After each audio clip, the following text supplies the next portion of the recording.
हे दोस्तों, welcome to English जानो YouTube channel. I hope आप सभी अच्छे होंगे। तो चलिए आज का लेसन स्टार्ट करते हैं। आज हम जानेंगे डूडस टाइम वर्ड के बारे में। इंग्लिश में डूडस बहुत ज़्यादा यूज़ होते हैं। इन्हें इस लैंग्वेज की फर्स्ट बैकबोन कहा जाता है। इट मीन्स ये टाइम वर्ड बहुत ज़्यादा इम्पोर्टेंट है। इसको ध्यान से समझना बहुत ज़रूरी है। आइए डू डज का लॉजिक समझें। जब भी कोई एक्शन प्रेजेंट टाइम में बार बार रिपीट होता है, एग्जाम्पल खाता हूँ, पीता हूँ, सोता हूँ, जाता हूँ, एटसेट्रा, तो ऐसे सेंटेंसेस को बनाने के लिए बहुत ही सिंपल रूल है। डूअर प्लस एक्शन की फर्स्ट फॉर्म। इस रूल को अच्छे से समझ लीजिए। आइए एक बार फिर रिपीट करते हैं। डूअर प्लस एक्शन की फर्स्ट फॉर्म। अब हमारे पास रूल है। इस रूल से हम कई सेंटेंसेस बना सकते हैं। तो देर किस बात की, आइए पहला सेंटेंस बनाते हैं। मैं कार्यालय जाता हूँ। अब इंग्लिश में मैं का अर्थ होता है आई, और कार्यालय जाता हूँ का होता है गो टू ऑफिस। हमारे रूल के अकॉर्डिंग डूअर यानी आई और एक्शन यानी गो टू ऑफिस। ये लीजिए, हमारा वाक्य तैयार है ना सिंपल। अब नेगेटिव सेंटेंस बनाते हैं, यानी मैं कार्यालय नहीं जाता हूँ। लॉजिक, नेगेटिव वाक्य बनाते समय टाइम वर्ड के बाद नोट जोड़ देते हैं। अब हमारे सेंटेंस को देखते हैं। इसमें टाइम वर्ड तो है ही नहीं। प्रेजेंट सिंपल में टाइम वर्ड के रूप में डू डज का प्रयोग होता है। ध्यान रहे, आई, यू या एनी प्लूरल के साथ डू और ही, शी, इट या एनी सिंगुलर के साथ डज का प्रयोग करेंगे। यहाँ एक और इम्पोर्टेंट बात, टाइम वर्ड हमेशा सिंपल वाक्यों में डूअर के बाद आता है। आइए इस रूल को अपने सेंटेंस पर अपनाते हैं। मैं कार्यालय नहीं जाता हूँ मीन्स आई के बाद टाइम वर्ड डू, इसके बाद रूल के according not and go to office. हमारा नेगेटिव वाक्य भी रेडी हो गया। इसी तरह से क्वेश्चन बनाना सीखते हैं। लॉजिक, क्वेश्चन बनाते समय टाइम वर्ड सबसे पहले यानी डूअर के भी पहले आता है। आइए वाक्य देखते हैं। क्या तुम कार्यालय जाते हो? यहाँ तुम यानी इंग्लिश में तुमको यू कहते हैं, तो हमारा टाइम वर्ड होगा डू। हमारा वाक्य हो जाएगा do you go to office. आइए एक और वाक्य देखते हैं। वह क्रिकेट खेलता है। यहाँ वह का मतलब होता है ही, और क्रिकेट खेलता है मीन्स प्ले क्रिकेट। अब यहाँ ध्यान देने वाली बात यह है कि जब भी हम किसी थर्ड पर्सन की बात करते हैं तो एक्शन के अंत में एस या ई एस जोड़ते हैं। एस या ई एस सिर्फ सिंपल वाक्यों में ही लगता है।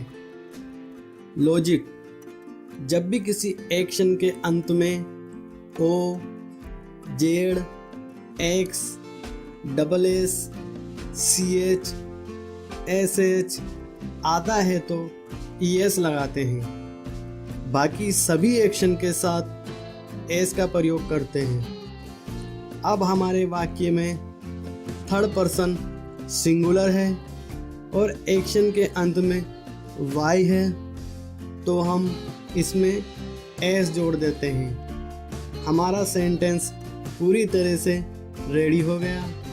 अब नेगेटिव बनाते हैं। थर्ड पर्सन के साथ डज का यूज़ करते हैं, तो हमारा सेंटेंस हो जाएगा ही डज नॉट प्ले क्रिकेट, यानी हमारा वाक्य नेगेटिव हो गया। इसीलिए हमने प्लेज में से एस हटा दिया और ये सिंपल प्ले हो गया। इसी तरह से क्वेश्चन बनाने पर हमारा वाक्य हो जाएगा डज ही प्ले क्रिकेट। है ना दोस्तों, बिल्कुल आसान। अब हमने सिंपल, नेगेटिव एंड क्वेश्चन के सेंटेंसेस बनाना सीख लिया है, तो आइए एक छोटी सी एक्सरसाइज करते हैं कन्वर्सेशन के रूप में। एग्जाम्पल, क्या तुम चाय पीते हो? हमारा सेंटेंस हो जाएगा रूल के हिसाब से क्या यानी डू, तुम यानी यू, चाय पीते हो यानी टेक टी। इसका नेगेटिव आंसर देते हैं, I do not take tea. हमने आई के साथ डू का यूज़ किया है, क्योंकि आई या एनी प्लूरल के साथ डू का यूज़ होता है। अब हमारा सेंटेंस पॉजिटिव देखते हैं, बट ही टेक्स टी, यानी वह चाय पीता है। अब हमने टेक में एस जोड़ा है, क्योंकि जब भी किसी थर्ड पर्सन की बात होती है तो हम एक्शन में एस या ईएस लगाते हैं। इसी को दूसरे तरीके से देखते हैं, क्या वह चाय पीता है? Does he take tea? Negative बनाते हैं, he does not take tea but I take tea. इसी तरह से एक एग्जाम्पल और लेते हैं, क्या तुम सब्जियां खरीदते हो? सेंटेंस हो जाएगा, क्या डू तुम यू सब्जियां खरीदते हो बाय वेजिटेबल? तो हमारा वाक्य हो गया डू यू बाय वेजिटेबल।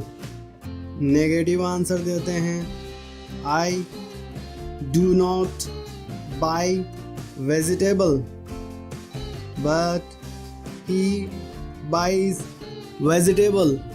अब हमने ही के साथ बाय में एस जोड़ा है रूल के अकॉर्डिंग। इसी तरह से इसको दूसरे रूप में देखते हैं, डज ही बाय वेजिटेबल?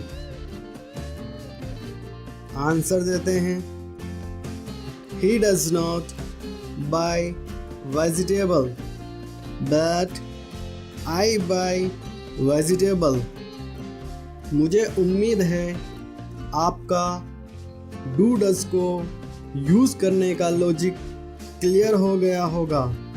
अगर नहीं तो इस वीडियो को दोबारा स्टार्ट से देखें। नाउ टू एंड, अगर आप नए हैं एंड हमारे वीडियोस को कभी मिस नहीं करना चाहते तो इस चैनल को सब्सक्राइब करें एंड सब्सक्राइब करने के बाद बेल आइकन पर ज़रूर क्लिक करें। इससे जब हम न्यू वीडियो अपलोड करेंगे तो आपको उस वीडियो का नोटिफिकेशन आ जाएगा।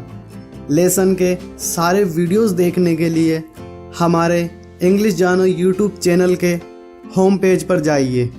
शेयर करें इस वीडियो को व्हाट्सएप एंड फेसबुक पर अपने दोस्तों और रिलेटिव्स के साथ, ताकि वो भी इजीली अपनी इंग्लिश इम्प्रूव कर सकें और अपने करियर में सक्सेस पाने के साथ साथ इस वर्ल्ड को और भी बेहतर जगह बना सकें। All the best and finally thanks for watching.